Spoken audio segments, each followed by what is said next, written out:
The views and opinions expressed on the Tom Trento Show are those of the hosts, guests, and callers, and are not necessarily those of this station, its management, or other hosts or advertisers. Broadcasting to you on WNN 1470 AM and TrentoVision.tv from the underground command post deep in a hidden bunker in hostile territory. You're about to enter the Tom Trento Show. We're on. Hi, everybody. Tom Trento here at the National Press Club in Washington, D.C. for really a historic press conference that will take place that will help expose the Obama administration's failures on national security issues, in particular the shoot-down of Extortion 17 on August 6, 2011. And this has been phrased in light of yesterday's hearing in Congress on Benghazi as basically some whistleblowers coming together to tell the truth about what really happened on that night in Wardak province in Afghanistan, August 6, 2011. And with me right now, before we start, we're going to give you a little bit of behind-the-scenes information. With me is the prime driver of putting all of this together, and I'm telling you, there are generals and admirals and SEALs and everything assembled here. I have never, Billy, seen a group of men with credentials and capabilities and proven as committed to the country as you assembled here. What's going on? Well, Tom, you're right, and I'm just blessed. It's just so blessed that these men have come to honor us. Congressmen, congresswomen, generals, admirals, Air Force, Army, and Navy. And, Aaron. Your son, Aaron. Aaron would be so proud. But these men are here today to represent me, Karen, and the families who are here, only because Aaron died. Only because our sons died. Our sons were willing to give all for this republic. And today, we look for answers from a government who has failed to give answers, who has, at best, covered things up. And we don't know how serious it is. It may not be that serious. Please give us the answers. Or it may be far more serious than they're willing to say. We do know that there has been a cover-up. We do know that they refused to give us the right answers. We know that they gave us a debriefing. In the debriefing, told us a few things, but as Karen and I began to investigate, because our congressman at the time, Tom Rooney, was lied to in a classified meeting in Washington, D.C. by a high-ranking military official, Karen and I began to investigate. And as we investigated, the more questions that we tried to find answers to, the more questions we got. And the public, that this government, this United States government, this administration in Washington, D.C., and high-ranking military officials allowed their bodies to be desecrated at the ramp ceremony at Bagram Air Base in Afghanistan. You're going to show that video later on? We are going to show the video. Okay, and you will see. Billy and everyone else has a lot to say. So start in how long, Mark? About 10 minutes or so?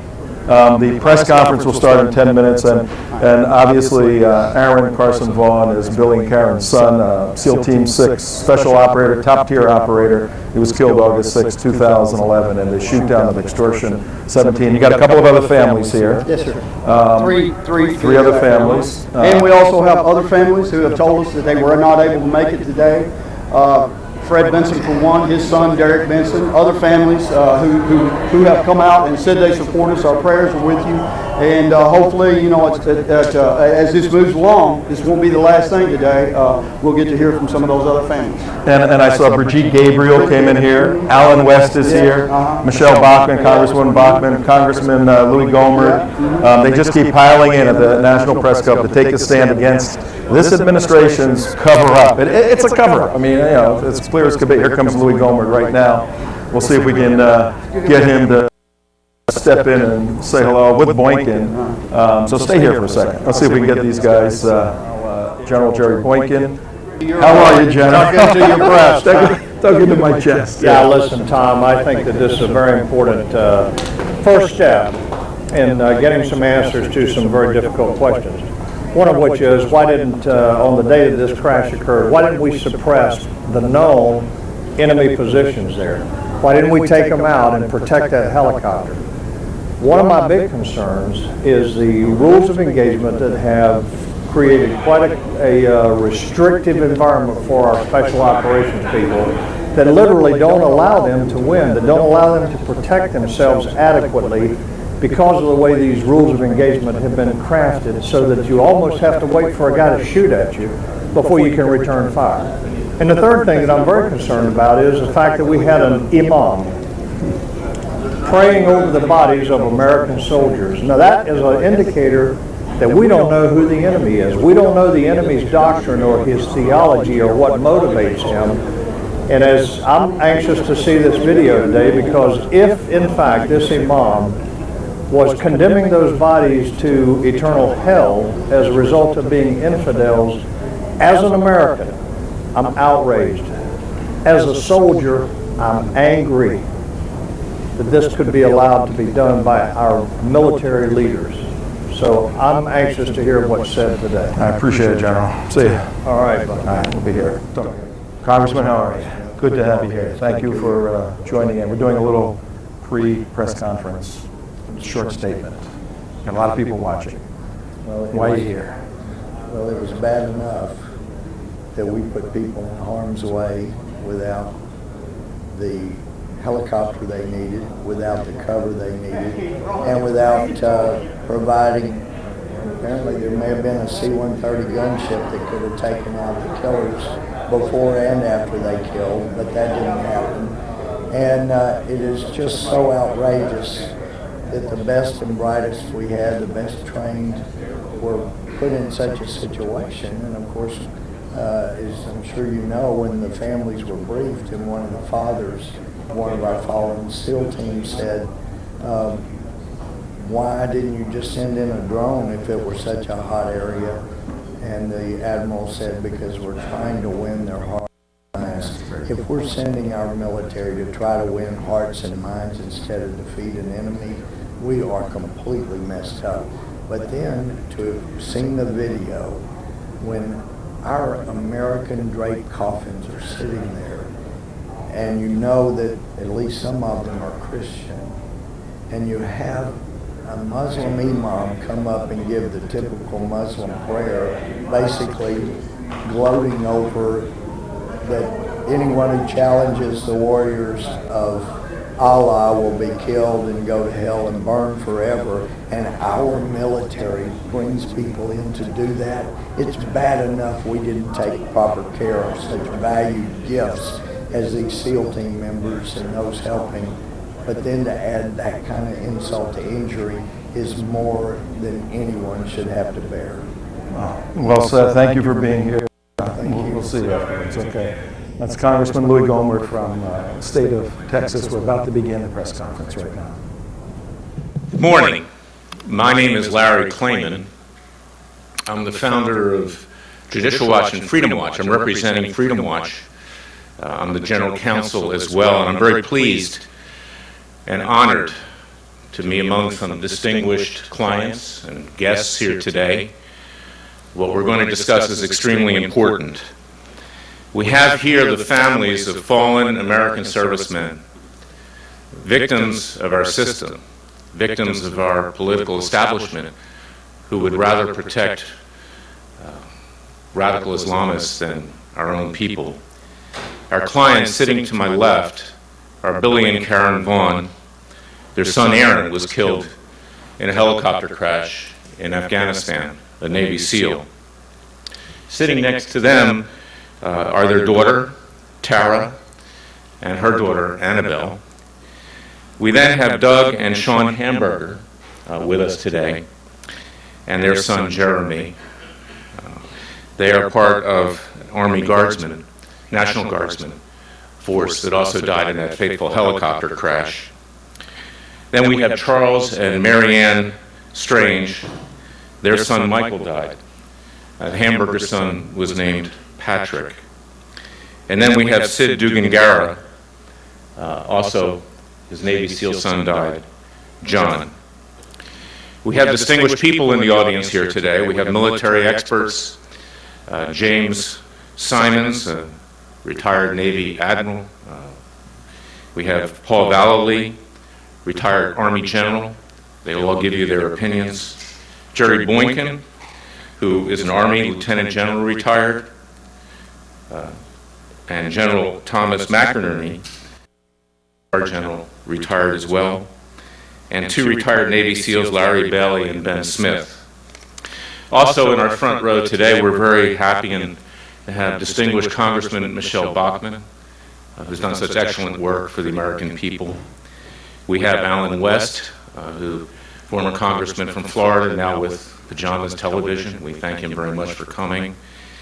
We have Bridget Gabriel of ACT, who's been so courageous in fighting against radical Islam in this country. And we have a number of other people in the audience, and I want to thank them for being here. This is a very solemn occasion. It's an occasion that we wish never would have happened. But our Navy SEALs and Army and National Guardsmen, their identities were released initially by our President and Vice President unnecessarily. This was classified information. And as a result, as you'll hear, the fallen servicemen that we're talking about today literally had targets on their backs. In perhaps the biggest disaster since 9/11 as far as naval operations, special ops operations, these 4 sons and 26 others died in a helicopter crash over Afghanistan. A helicopter crash that didn't have to occur. In fact, they were sent into battle with an inadequate helicopter and an inadequate pilot. And it tells you something about the way this whole thing was structured, that there was an impending disaster with a target on the back of our servicemen. We also have a situation here today where our fighting men and women are not able to engage in preemptive or return fire because of political correctness towards Muslim outreach. That is an outrage in and of itself. Our servicemen have been handcuffed. We had a helicopter flight that the manifest of Afghanis, the Afghani security forces that were on that flight, were changed. We don't even know really who was on that flight, who might have compromised national security and given tips to the Taliban on who to shoot down. What you're going to see here today is a shocking display of how we honored our troops at the end of this tragedy. A funeral that was held in Kabul where you couldn't even mention the name of our Lord and Savior, Jesus Christ, but yet a Muslim cleric gets up and damns these fallen heroes to hell as infidels. Unbelievable that the military, our military brass, would allow this to happen. We have middle-level military people running operations in Afghanistan and before that in Iraq who get promoted on the basis of how many sorties their servicemen fly. It's almost like Cub Scouts getting a badge so they can get promoted. Yet these people are sent into battle and not honored at their funeral adequately. This is a very, very serious situation. It hasn't been talked about. We're going to talk about it frankly. We're not going to pull any punches. We're not going to hold back on any opinions or words. Our experts here are going to validate what we're going to say, what our families are saying. This is not a press conference about me or Freedom Watch. It's a press conference about these families, and you're going to hear from them. We're going to have a succinct presentation, and you're going to have the ability to ask questions, and they will answer them at the end. We have entered into, in the last decade plus, wars that were poorly conceived and implemented. Our brave fighting servicemen and women have been sacrificed in the thousands, over 4,000 dead, tens of thousands maimed and wounded, and yet we've produced little to no result in these wars other than what a lot of people think are lost wars. It's time that we change our mentality. It's time we fight the wars to win. It's time that we protect our servicemen. You heard it straight from people who know what happened on that day and want answers for the things they don't know what happened. Now we're going to hear from the military experts, people like Admiral James Lyons, who was commander of the Pacific Fleet, Paul Valley, Army Major General, involved in counterterrorism, all distinguished people. Jerry Boykin, Thomas McInerney, both generals. Let's hear from Admiral Lyons first. And again, the facts will speak for themselves.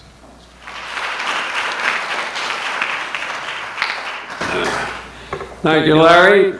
Appreciate you all coming this morning.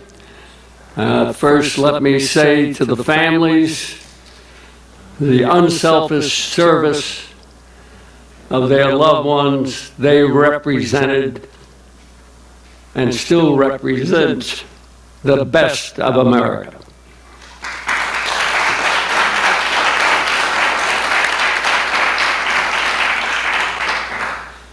Now, it comes as no surprise that political correctness, regretfully, has infected every level of leadership command in our military today.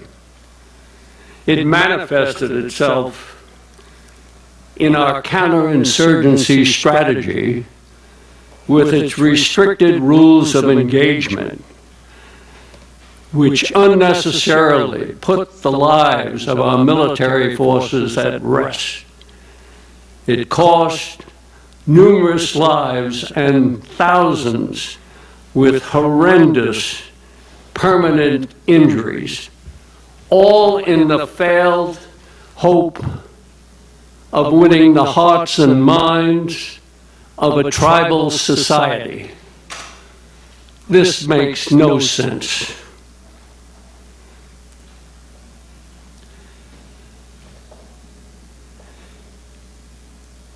Why and who decided to put 25 elite SEAL Team 6 warriors in a single helicopter?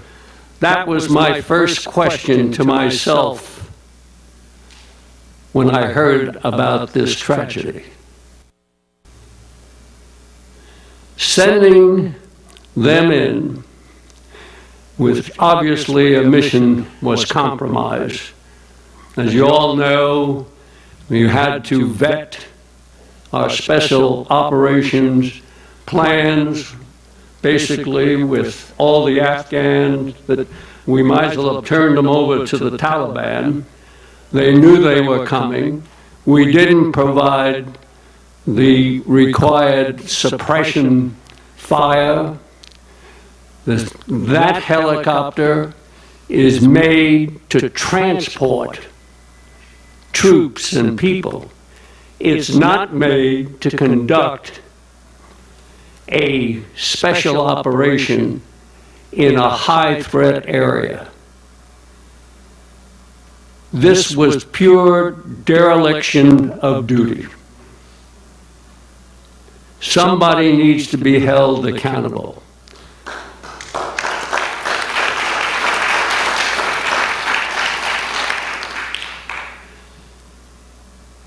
This same dereliction of duty you see reflected in Benghazi today. Not to come to the aid of our diplomats and our personnel who are under attack is un-American. We know, based on well, let me go back a minute. Let me talk about the ROEs, which are mind-boggling when you go through and you examine what they are. You can't fire on the enemy, basically, unless he fires at you first. If you see the enemy walking away from an IED that he just implanted, you can't fire at him. This is nonsense. This cost thousands of lives and injuries. The same way you cannot fire into an area if civilians are present. The enemy knows our ROEs better than we do. They use it to their advantage. And when the press reports about an airstrike we conducted, the part that's left out is how many of the enemy, the Taliban, did they kill? That's never covered.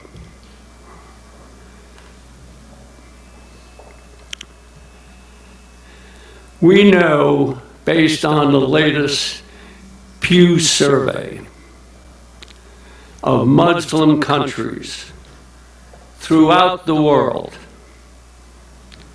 that want Islamic law to be the governing law of their country. They do not want our concept of freedom and democracy. We know that 80%, more than 80% of the mosques in this country preach hatred of Jews and Christians, and promote jihad. This is conspiratorial. It borders on sedition. They should be closed down. But of course, that won't happen under this administration. In fact, under this administration, the Muslim Brotherhood has made some of its greatest advances. While Muslim Brotherhood had penetrated many of our agencies before the Obama administration, it certainly has been accelerated under this administration. And I am sure that many of those restricted rules of engagement had an input from the Muslim Brotherhood advisors. We know, for example, that 57 Muslim organizations wrote a letter to the National Security Advisor for the President, Mr. Brennan, complaining about the training materials that we were using to train our military to fight the enemy. That went to Mr. Brennan, who, as you know, is our current director of CIA, and as some of you know, is a convert to Islam, which never seems to get discussed.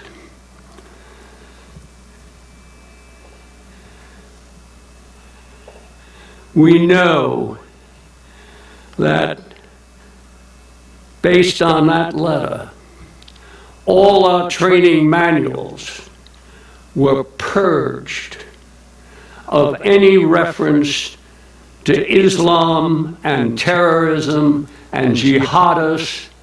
The enemy was given a free pass.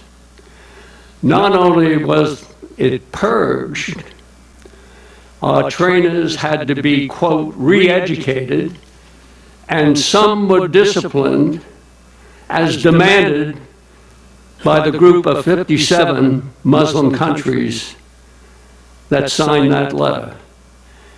Now, does this make any sense? This is crazy stuff.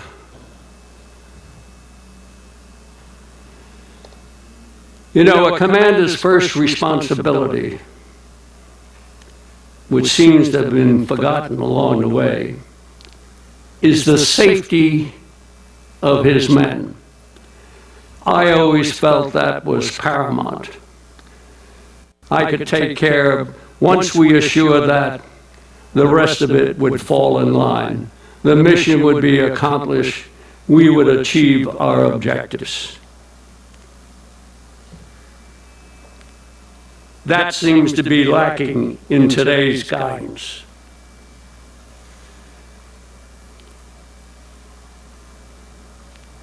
one other point I want to make. You know, based on the Pew report, the concept of Arab Spring, of freedom and democracy, makes absolutely no sense. In the same way, going back to the Bush administration, he was going to bring freedom and democracy to the Middle East. They don't want it. They do not want our concept. The Muslim Brotherhood creed is to destroy America from within by their own miserable hands. Their intent is to replace our Constitution with Sharia law. We can never let that happen. Change has to be forced on this administration. What I see happening under the Obama presidency is the ascendancy of the Muslim Brotherhood throughout the Middle East. We've dumped our traditional allies who were helping us on the global war on terror and now support Al-Qaeda-affiliated rebels, militias, with the end result that the Muslim Brotherhood takes control. How does this protect our freedoms and democracy? This is crazy and has to stop. I thank you all for being here. I next want to introduce Army Major General Paul Vallely, a true hero, a true patriot, someone who has occupied positions of the highest esteem of the military and who has served this country greatly over the years. He's chairman of Stand Up America, Arms Inc., chairman of the Americans, and we welcome him today. Thank you. Thank you very much, Larry. Over the past 8 months has certainly changed my life. When at Stand Up America organization dedicated a lot of our resources to figure out what was going on, particularly in special operations, operational security, military tactics, strategy. And I had the opportunity to be asked to fly over to meet Charles Woods in Hawaii several months ago. And so Charles and his wife and family, and we discussed tie woods. Subsequent to that, I've had the opportunity to have General Boykin out at my home in Montana, opportunity to interface with Admiral Lyons and Tom McInerney and Larry Bailey and Brigitte, and God bless you, Alan, you as well. So we do talk, we do commiserate about what's going on, and we try to do what we can as retired military. But I want you to know we're here today because of you and your sons and the sacrifice that you gave. And Mike, when you say a dagger in the heart, I lost my son in 2004, and it's a dagger in the heart every day. So we're here for you.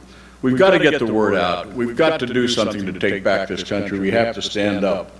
And Jerry, I remember sitting before dinner several months ago, and you asked me the question, how many of our retired officers, and even active officers, general officers, admirals, are really standing up for this country? He asked me the question, how many can you count? So I scratched my head, and I think I said maybe 5. And most of them are in this room right now. Where are they? Because the lead off in your talk, Billy, before Benghazi, was Extortion 17. A lost story in many ways, but thanks to you all for taking the initiative to stand up as parents of lost sons and to have to go through a constant plethora of lies and deceptions and cover-ups of this government. I think it's very timely that we're here today when the Benghazi hearings are going on, because I think it'll bring together those bridges to Benghazi, one of those pillars in that bridge was Extortion 17. And you can go far back to Pat Tillman, you can go on now to Boston. There's pillars in this bridge of deception and lies. And we are going to expose them. I see Ben.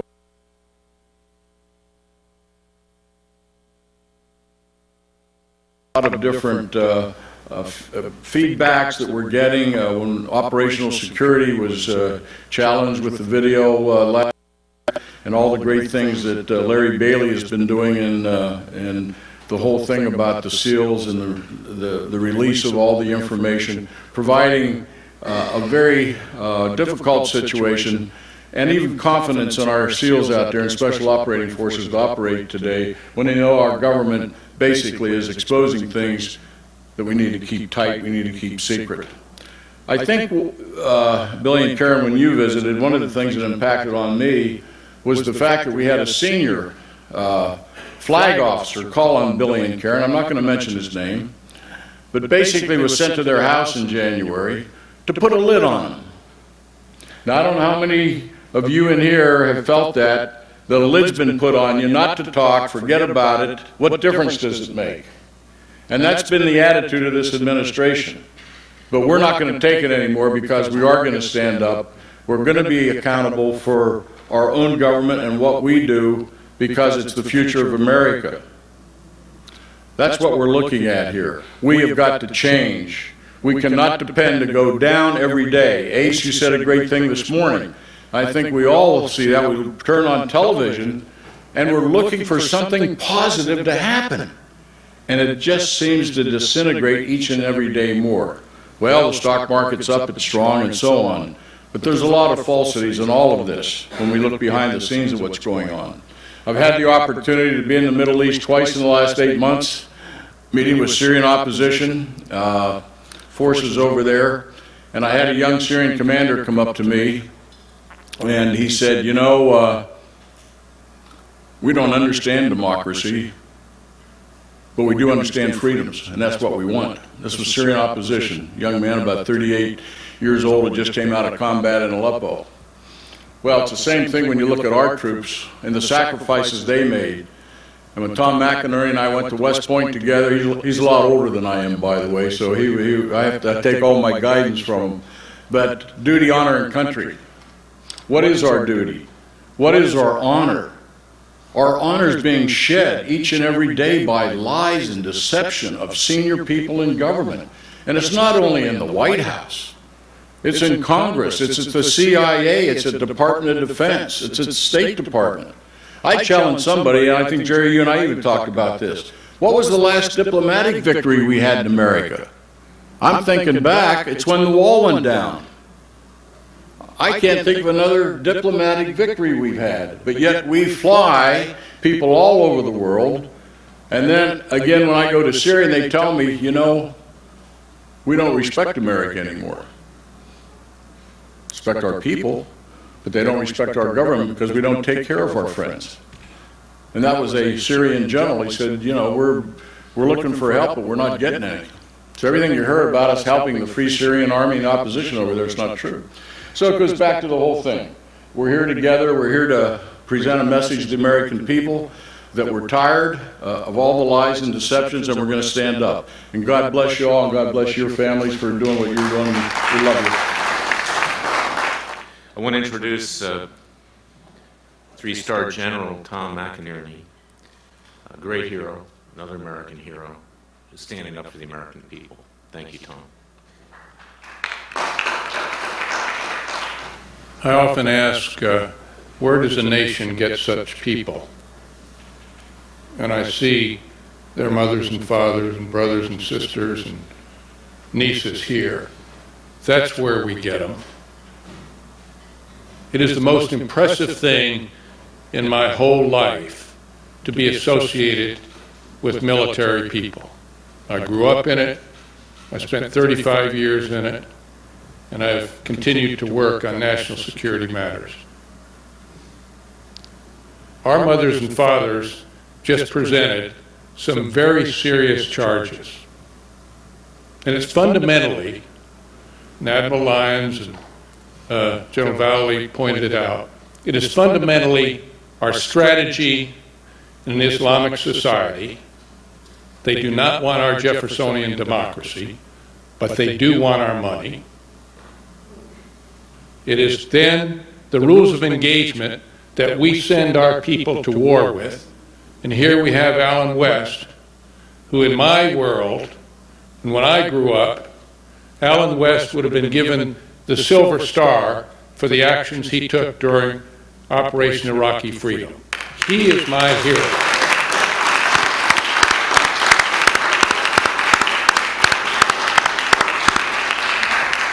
This nation doesn't go to war and put handcuffs on our people. And we have put handcuffs on our people. And Jerry is absolutely right. How many generals are standing up? We have a complicity that has been on a slide from when Secretary Gates started firing generals because they were not doing what he politically wanted, which was to come forth with the rules of engagement and the different things that have got us trapped in this strategy.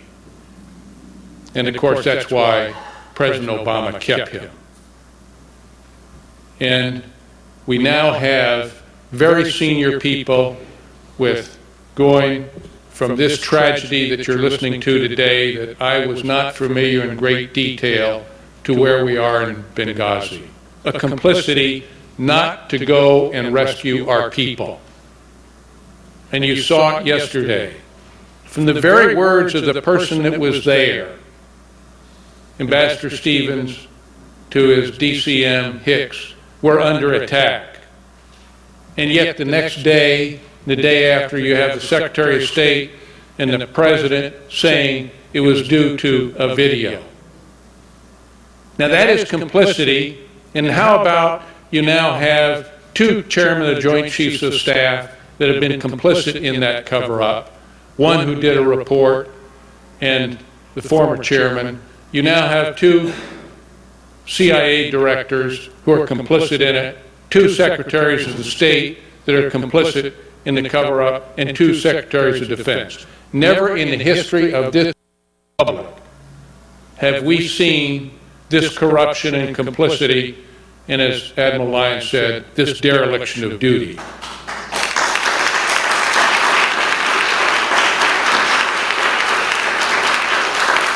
This nation deserves more, and I put out the charge to every general and flag officer on active duty today.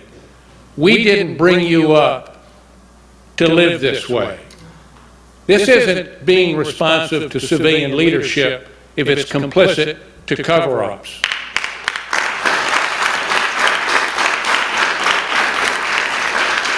You are violating the Constitution of the United States, and we expect more out of you, and these families deserve more.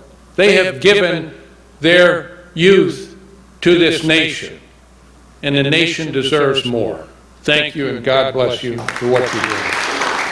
I next want to introduce Lieutenant General Jerry Boykin, someone who has fought for this country, who believes in this country, and who's here with all of us to change this country and bring it back to the vision of our founding fathers.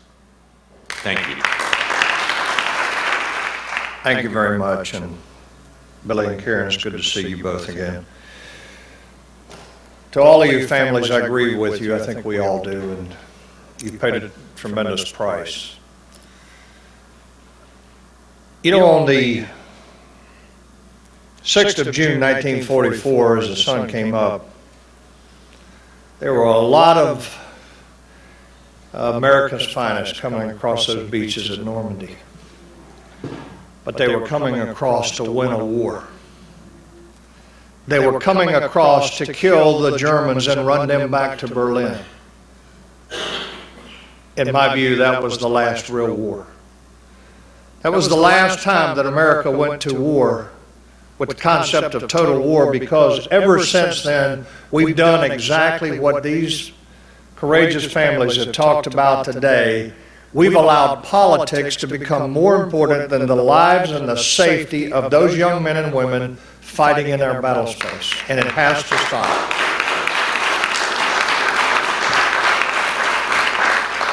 But there is something in here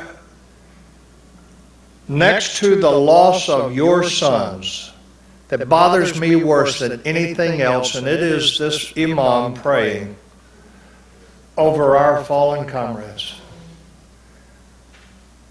I'm incensed. There are two people in this room that have been fighting hard to get America to understand who the enemy is. That's Alan West and Brigitte Gabriel. They fought hard.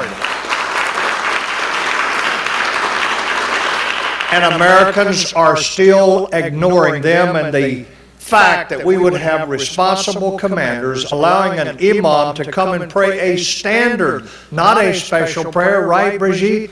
A standard Islamic prayer over the bodies of our sons that have given the last full measure in defense of this constitutional republic. To have him come and condemn them to hell is an indicator that all of us, Brigitte and Alan, we have failed.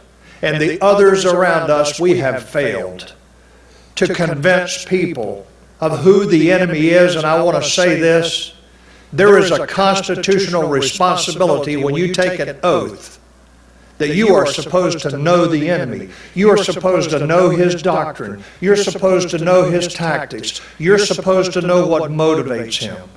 And the fact that we would do this is an indicator that there has been a deliberate plot in America, in our armed forces, not to allow the senior officers or anybody else to know who the enemy is or to understand how to fight them because we don't recognize the enemy. I am sorry for your loss, but I appreciate you being here today. God bless you. Thank you, General.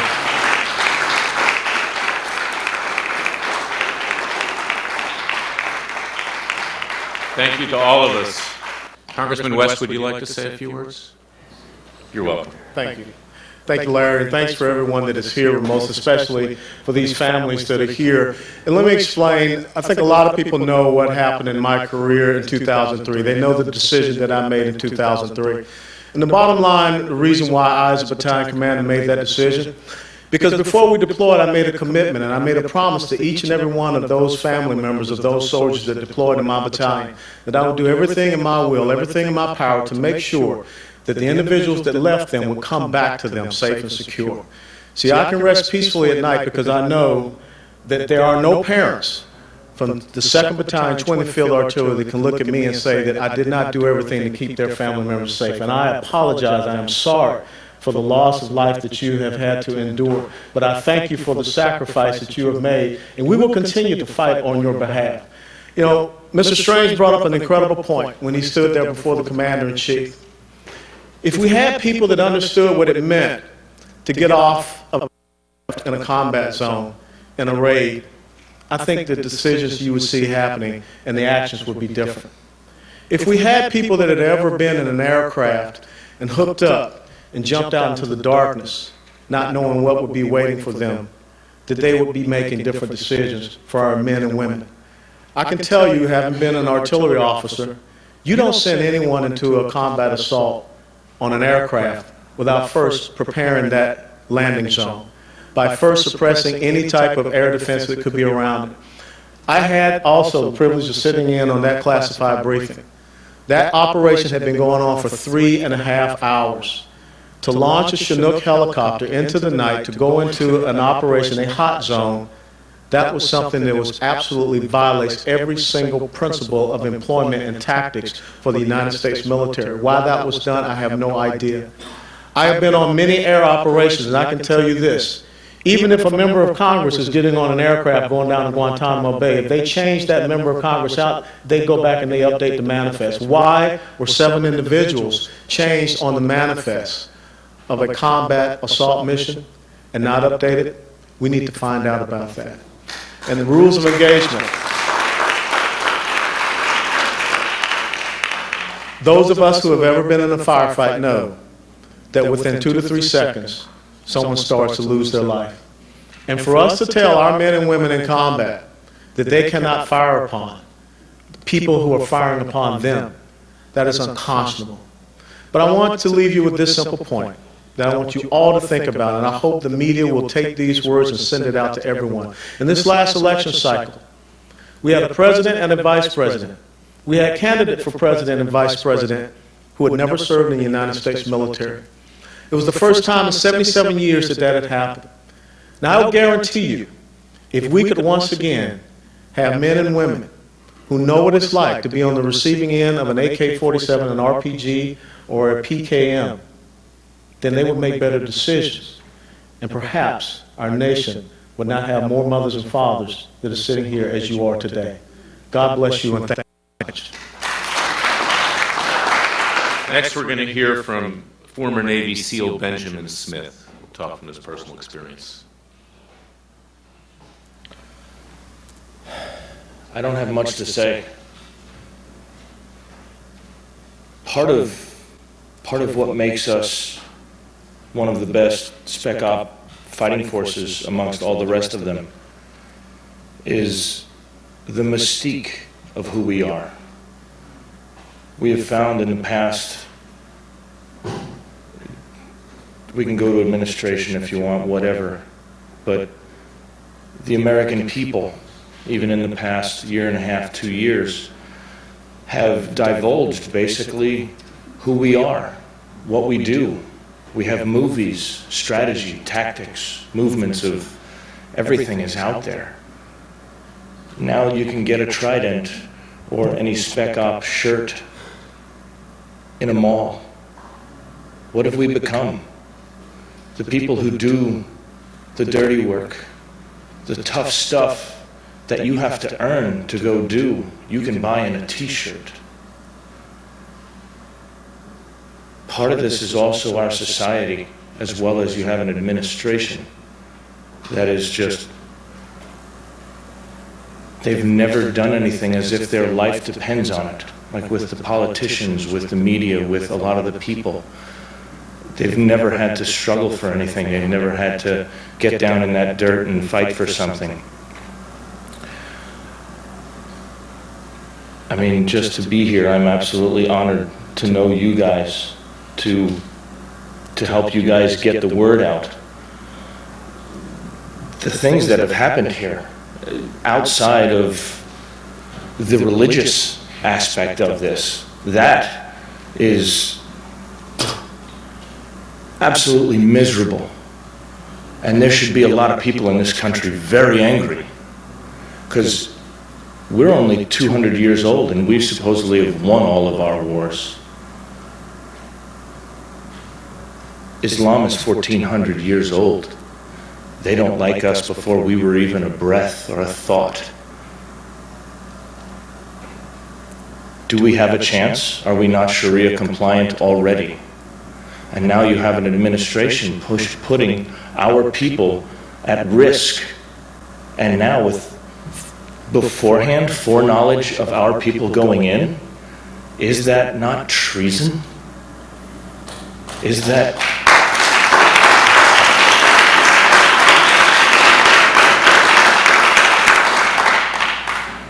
I pray for our country. I just hope we wake up in due time to help try and save ourselves if we are not gone already. Thank you. I also want to introduce former Navy SEAL Larry Bailey, who wants to say a few words. Thank you. I don't have any prepared remarks, but I would like to say I agree with everything that everybody has said here today. I think that I know I have had my eyes open far wider than I ever thought I could have them open. I've learned things this morning thanks to the persuasive research that's been ongoing. I just couldn't believe.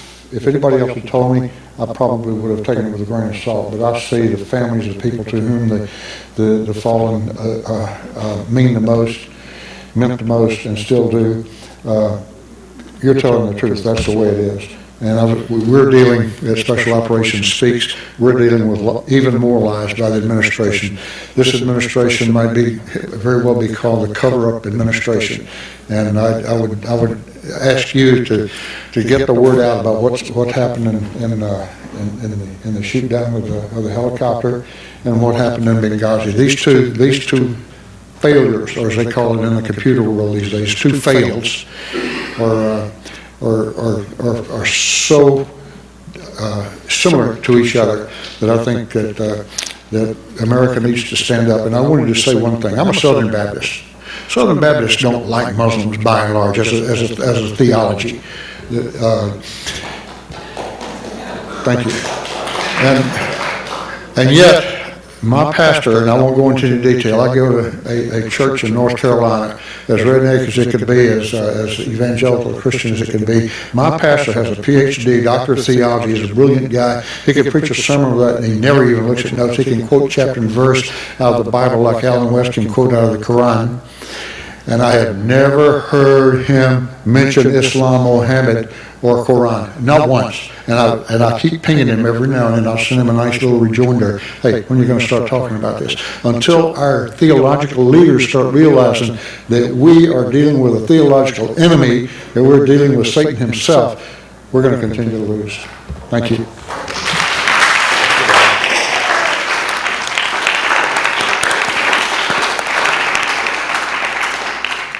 All right, the press conference just concluded.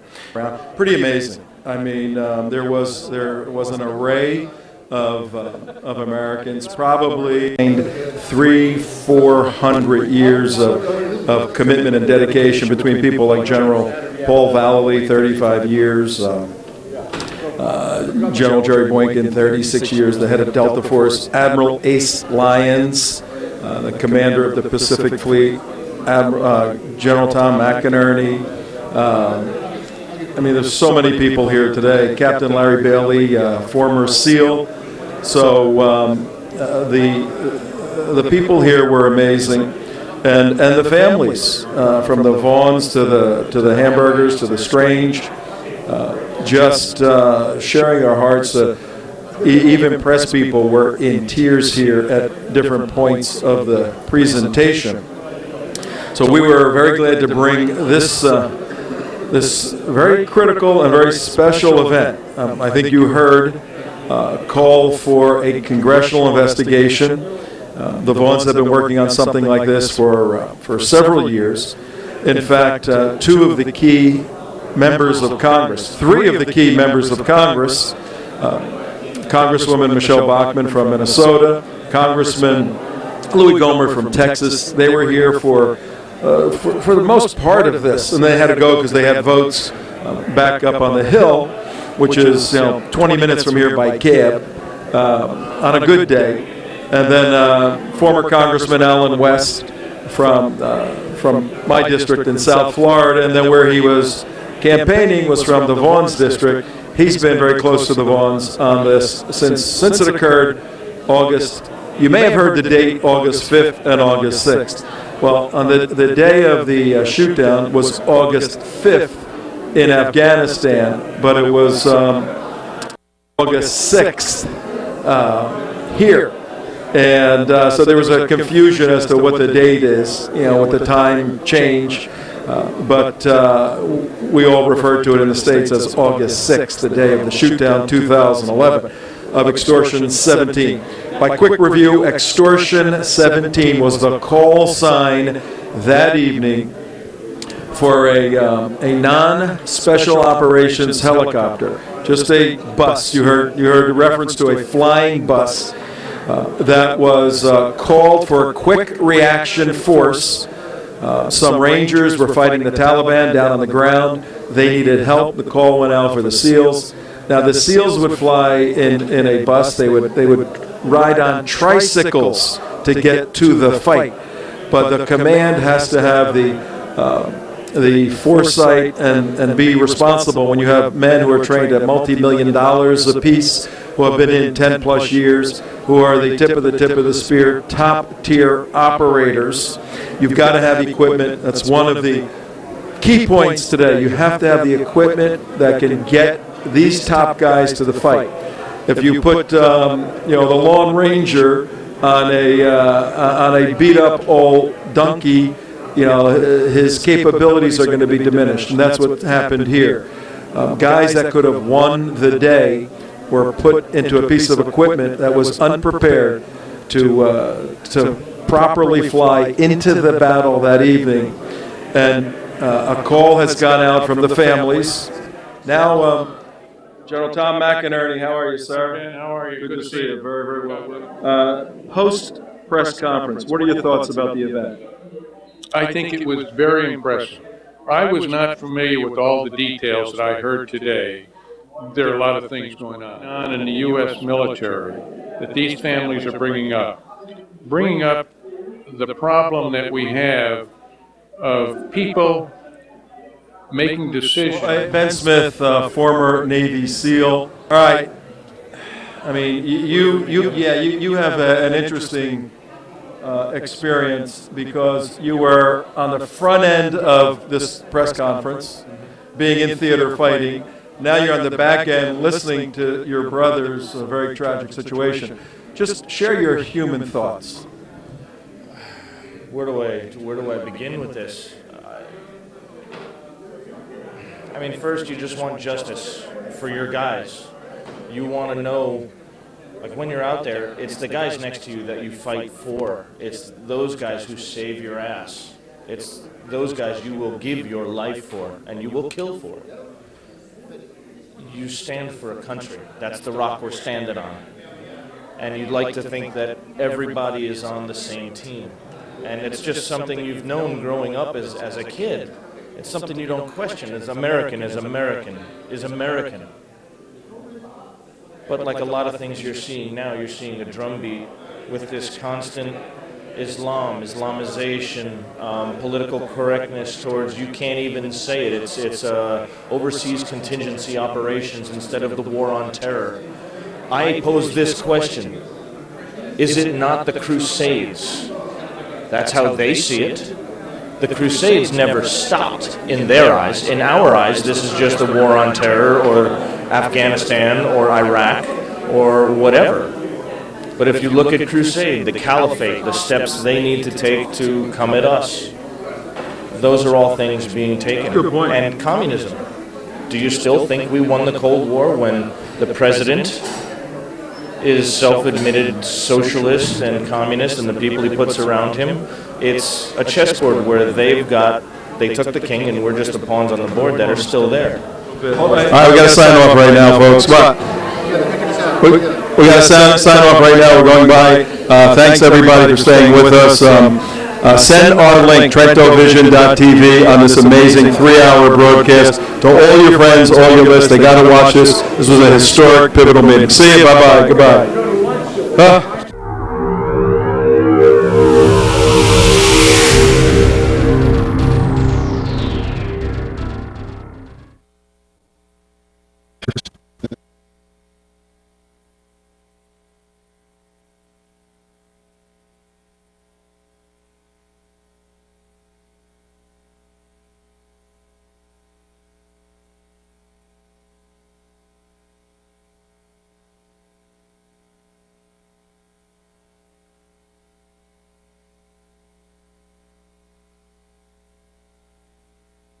With us, send our link, TrentoVision.tv, on this amazing 3-hour broadcast to all your friends, all your lists. They got to watch this. This was a historic, pivotal meeting. See you. Bye-bye. Goodbye.